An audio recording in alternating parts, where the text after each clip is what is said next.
Primera de Crónicas 15:1. Cuando lo tenga, dice amén, se pone de pie. Bendito sea el nombre del Señor.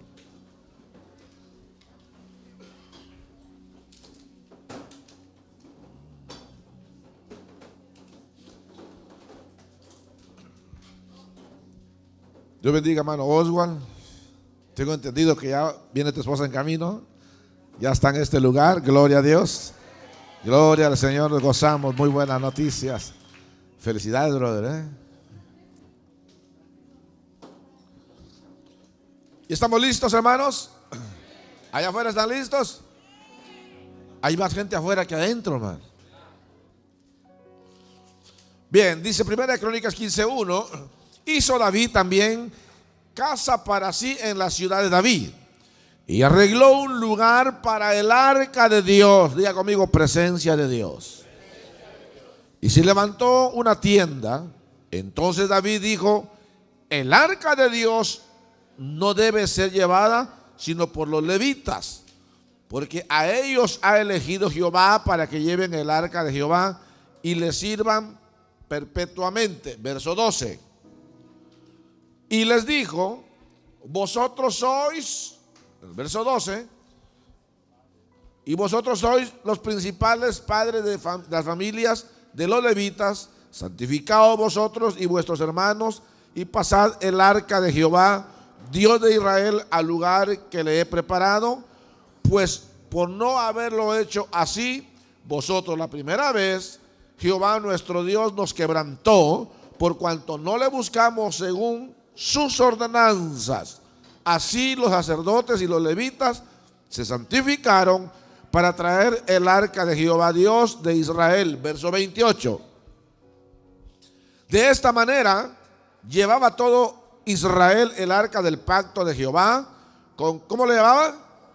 ¿Cómo lo llevaban? Con júbilo y sonido de bocina y trompetas y címbalos y al son de salterio y arpas.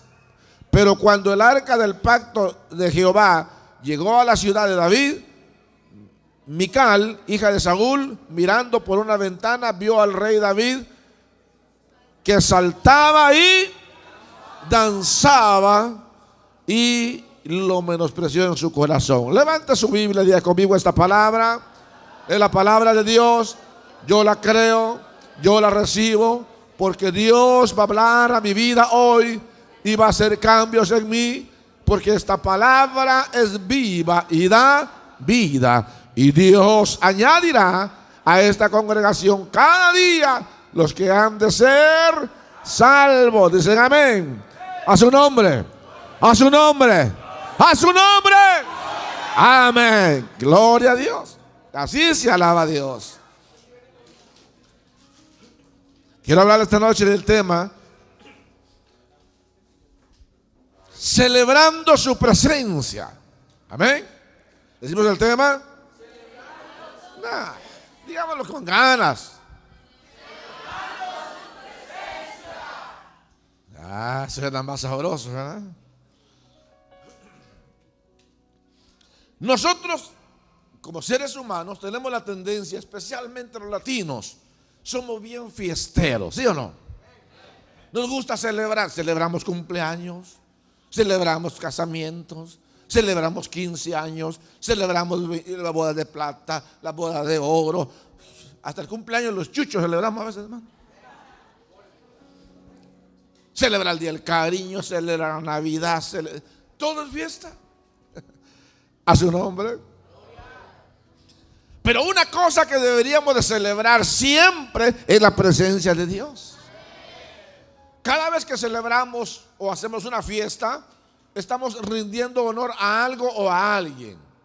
Porque siempre hay una razón para celebrar, ¿sí o no? Pero por eso cada vez que celebramos la presencia de Dios, le rendimos honor a Dios. Y eso lo deberíamos de hacer todos los días. Todos los días. Por eso cuando venimos al culto es darle a Dios lo que Él merece, la honra, la gloria. Cada culto es una celebración a Dios, a su nombre. Mire, allá en Guatemala yo conocí una familia 3 veces por semana. Allá permiten quemar, le llaman ametralladoras. Pero mire, hermano, a las 6 de la mañana ya estaba. Y decía un vecino, ¿y esta gente a qué tanto le celebra cumpleaños? Yo creo que ahí hasta los chuchos le celebran cumpleaños y le queman cohetes. Porque allá en Guatemala se puede quemar cohetes, se puede quemar bombas. Aquí porque nos dejan, hermano. Si no, todos los días estuviéramos aquí. ¿Se acuerdan del 4 de julio? Es celebración. Ahora, los versos que tenemos como base nos habla de una fiesta, de una celebración. David, cuando él fue constituido rey, lo primero que David hace, me llama la atención porque David lo que hace es interesarse por la presencia de Dios, por el arca del pacto. Y dice la Biblia textualmente que hizo David casa para él, pero también arregló un lugar para el arca de Dios, para la presencia de Dios. Alaban al Señor. Ahora, David había cometido un error la primera vez que él quiso llevar el arca del pacto. Va conmigo a 1 Crónicas capítulo 13, en el verso 2. David la primera vez, porque cuando Saúl fue rey 40 años, nunca se interesó por la presencia de Dios, por el arca del pacto. 40 años sin celebrar la presencia de Dios. Hágame favor. 40 años sin el arca del pacto, sin ponerle importancia.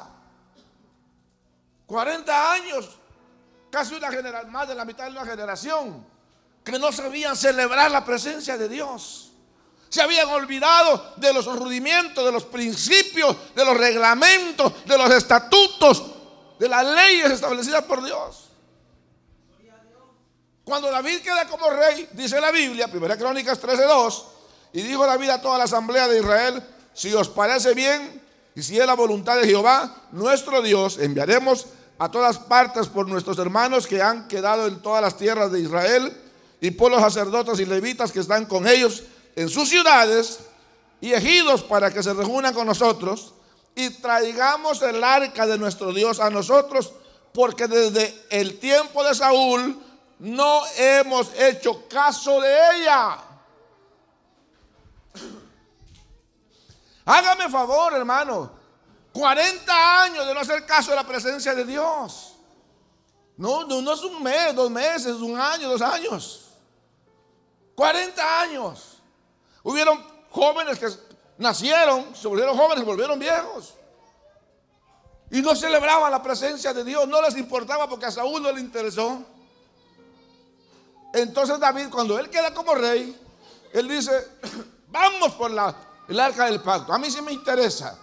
Toma consejo y se van a traer el arca del pacto. Vaya conmigo entonces, en el verso 12 de 1 Crónicas 13:12. Y David temió a Dios aquel día y dijo: ¿cómo he de traer a mi casa el arca de Dios? Pare ahí. ¿Por qué? Porque cuando David, oiga bien, cuando David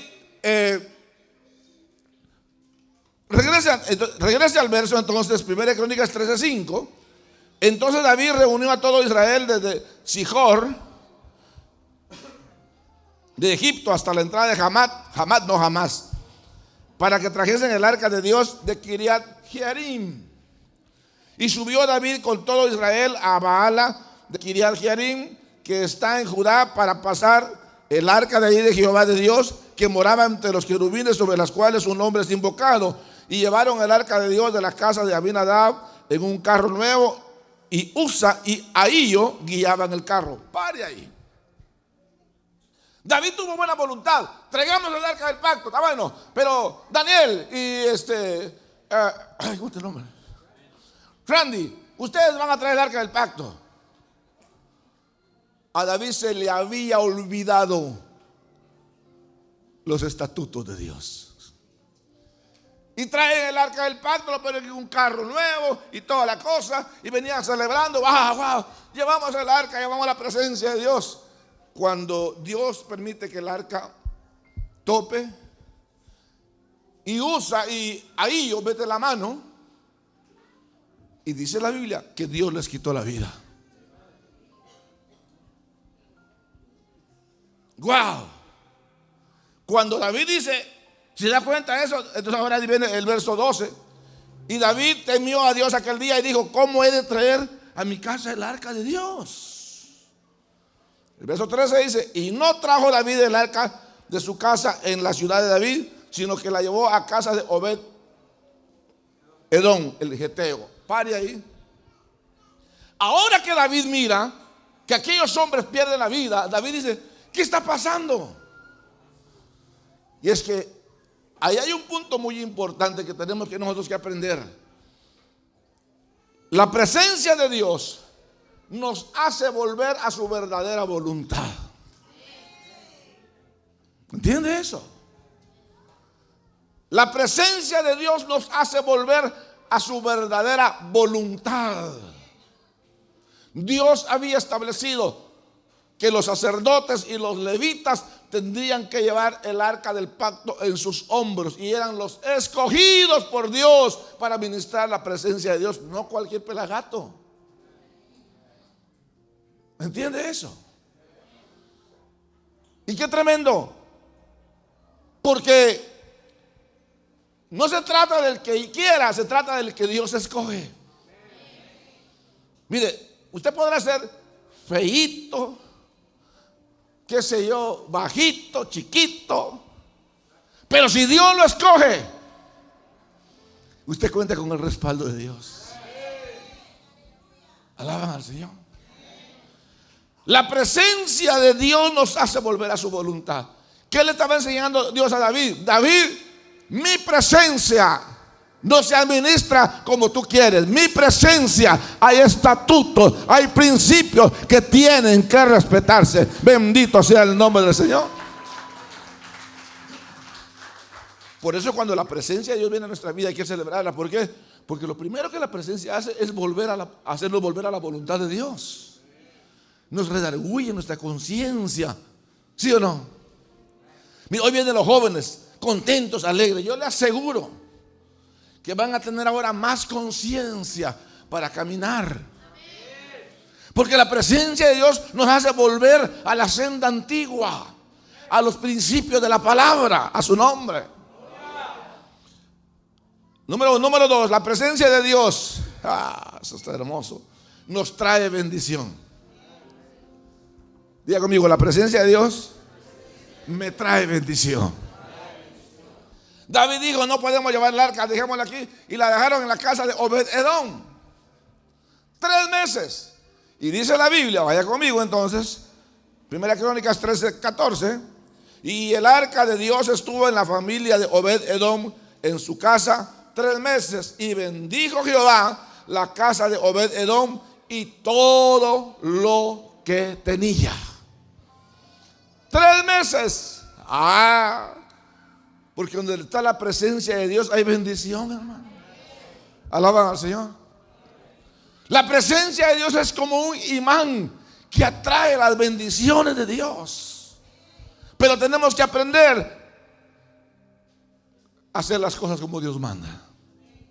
Y cuando uno está bajo la presencia de Dios, tu conciencia no te da para seguir haciendo lo malo que hacías. A su nombre. Número 3, la presencia de Dios trae sanidad.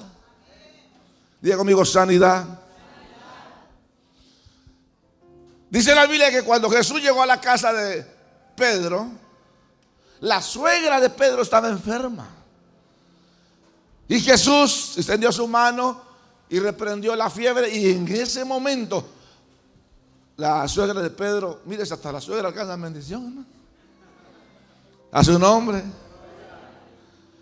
Entonces la presencia de Dios no solo nos hace volver a los principios de la palabra. Número 2, nos trae bendición. Diga conmigo, bendición. ¿Acaso no es una bendición, hermano? ver a estos jóvenes. Alguien me decía, mire, yo desde que mis hijos vienen a la iglesia, yo duermo tranquilo, estoy en paz, hay bendición en mi casa, duermo en paz, me dijo, porque se trae bendición. Yo creo que Obed-Edom empezó a ver que todo empezó a prosperar, su ganado, todo, su economía. La presencia de Dios trae bendición, pero la presencia de Dios también trae sanidad. Wow. Cuando la presencia de Dios está en nuestra vida, hermanos, sabemos que podemos contar con el poder sanador de Dios. Si pudiéramos enumerar todos los milagros que Dios ha hecho. Y saben, les voy a decir algo. Aquí hay jóvenes que recibieron sanidad.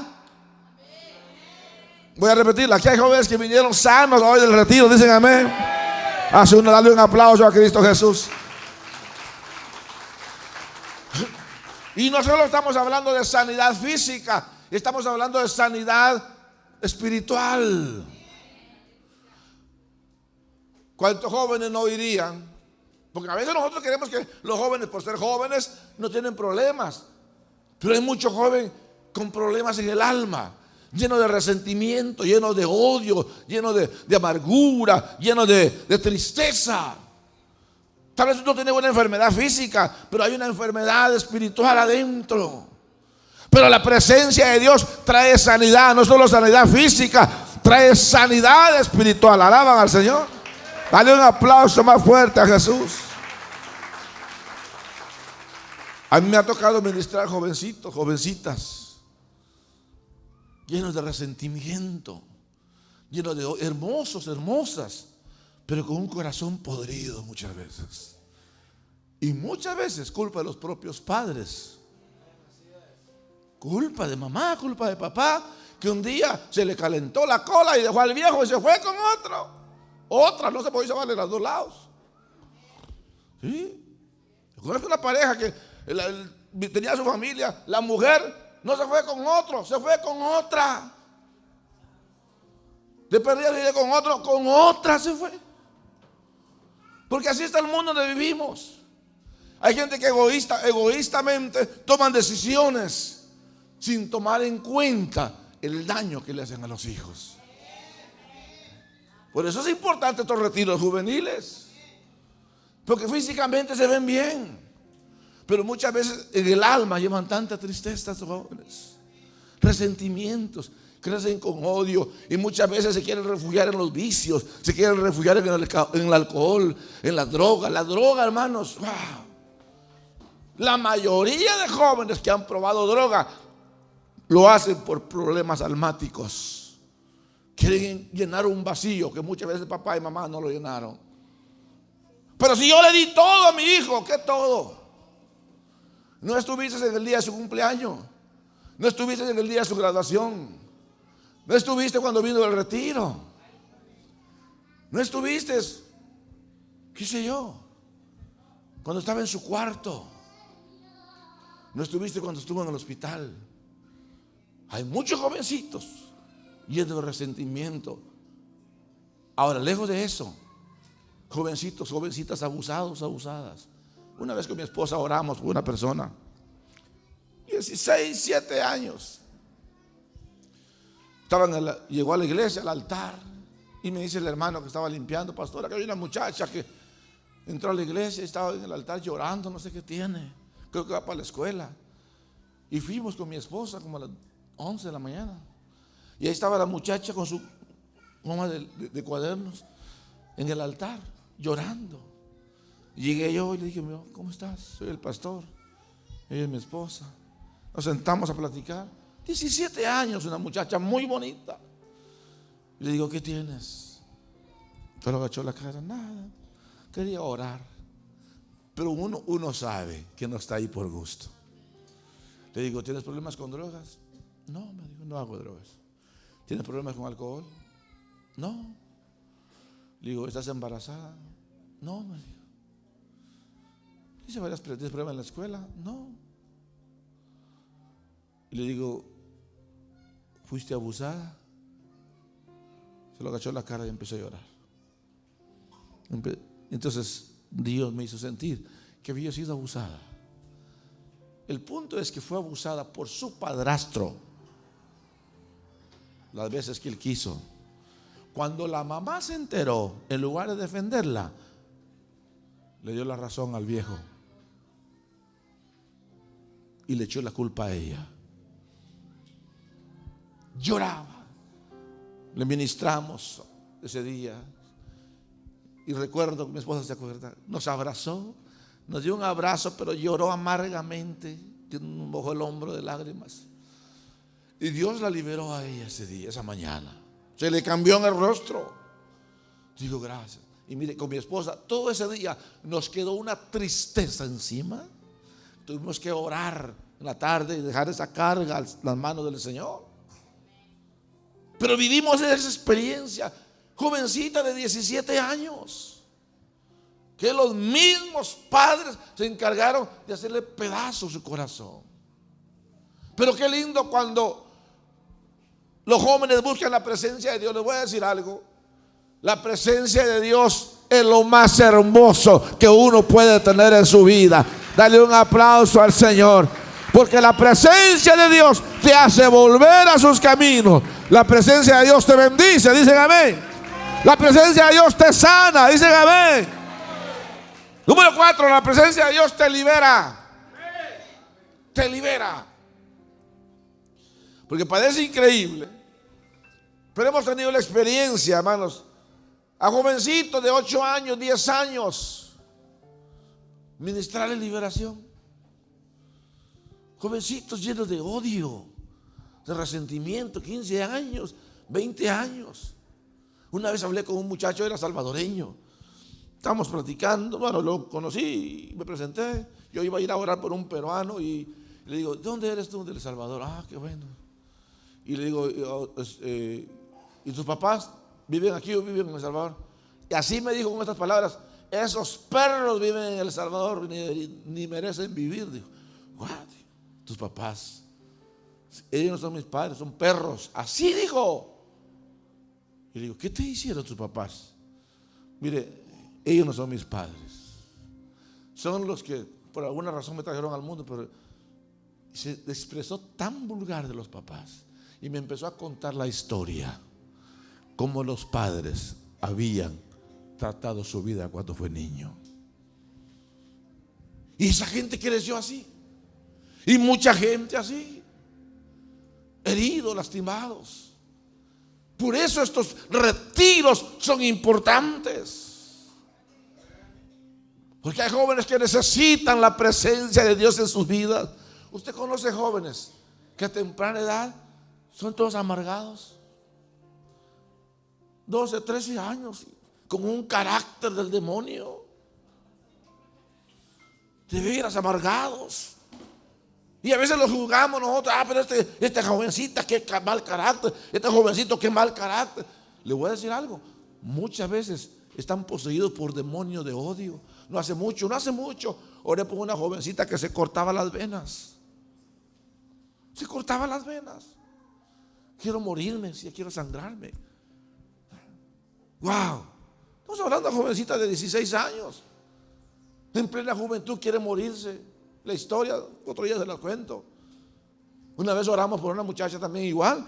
Yo no sé, pero hay un espíritu que se apodera, especialmente de las jovencitas, que les da por cortarse las venas, que les habla al oído y les dice, córtate las venas. Wow. Alaban a Dios. Pero cuando viene la presencia de Dios, la presencia de Dios liberta. La presencia de Dios libera. Dicen amén. Dale un aplauso a Cristo. La Biblia dice que había un hombre endemoniado allá en Gadara. Y cuando Jesús llegó a la isla de Gadara, solo puso su pie en el suelo. Y aquellos demonios empezaron a temblar. Porque la presencia de Dios trae libertad a su nombre. ¡Ah! Yo les aseguro que muchos jovencitos vienen libres. Dicen amén.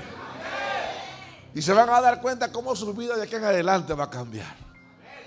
Ahora hay más libertad de amar. Hay más libertad de servirle a Dios. Hay más deseo de venir a la iglesia. Hay más deseo de cantar. Hay más deseo de trabajar. Hay más deseo de proyectarse en la vida. Más deseo de estudiar. Alaban al Señor, a su nombre. Por último, la presencia de Dios trae salvación y paz. Diga conmigo, salvación, paz. ¿Por qué trae salvación y paz? Porque una vez, yo les decía, una vez eres redimido, tu alma está libre de culpa. Ahora hay paz en el corazón. Yo les enseñaba que la redención es quitarte todo pecado y toda culpa en tu corazón y hacerte libre. La redención justifica. La redención santifica. La redención te reconcilia con Dios.